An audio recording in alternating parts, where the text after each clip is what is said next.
ask you this. Has President Tinubu done well economically? Okay, so this is one question I may not be able to answer. Why? Why? Because I have access to him. So I can always discuss with him. So it would be unfair for me to come in front of the cameras and be assessing him. And today is just 23 months into the administration. It's still early days. Did you call President Tinubu and told him it was unfair when he declared a state of emergency in Rivers?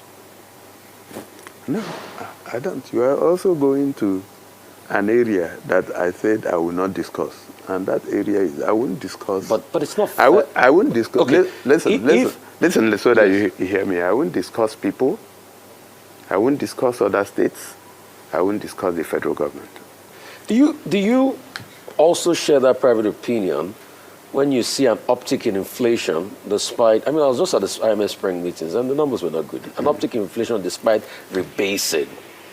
Despite what? The fact that we rebased, the inflation calculation parameters. Yes. And there's an uptick again, 24%. The numbers are gloomy. They're saying over a couple of years, inflation might go up 37%. And you guys sit in the economic meeting with the president. Do you ever get to tell him and say, Mr. President, we're sinking, we're going under? Did you start sinking today? You did start sinking today. So you have been sinking. So is it not worth and telling living him? In denial. So is it not worth telling him? No. I mean, when we go for meetings. Oh, living in denial. So you support the subsidy removal, right? Of course. You support the flotation of the naira? Subsidy removal was long overdue. And what was happening? What was happening is that big men like you and I, we are the ones. Your Excellency, I'm not a big man. You're a big man. You live in VI. For you to live in VI, you're a big man.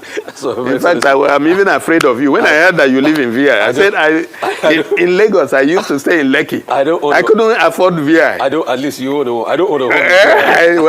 Well, we have to find out whether you own.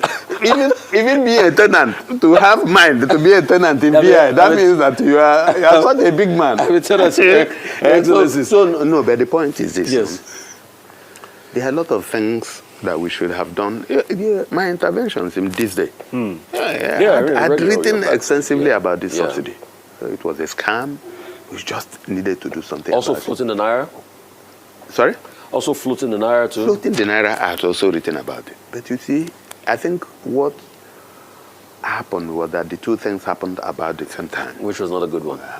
But then, over time, I believe that this economy, if we keep at it, the economy would rebound. Oh, now, are you surprised that inflation at 24%? What's the interest rate?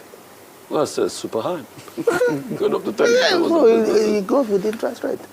So if it keeps chasing you, no matter how much you rebase.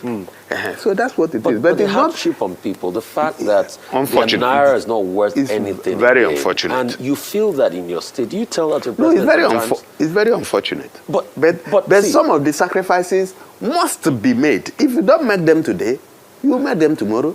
Or the economy will go up in flames. But Mr. Governor, saying it's very unfortunate does not put food on the table of a hungry person.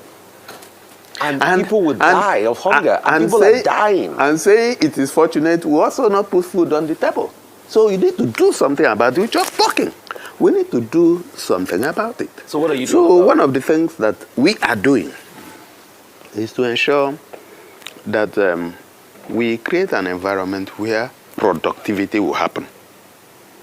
Part of the problem with the exchange rate is because we are not producing much. It's because we are not exporting anything other than oil.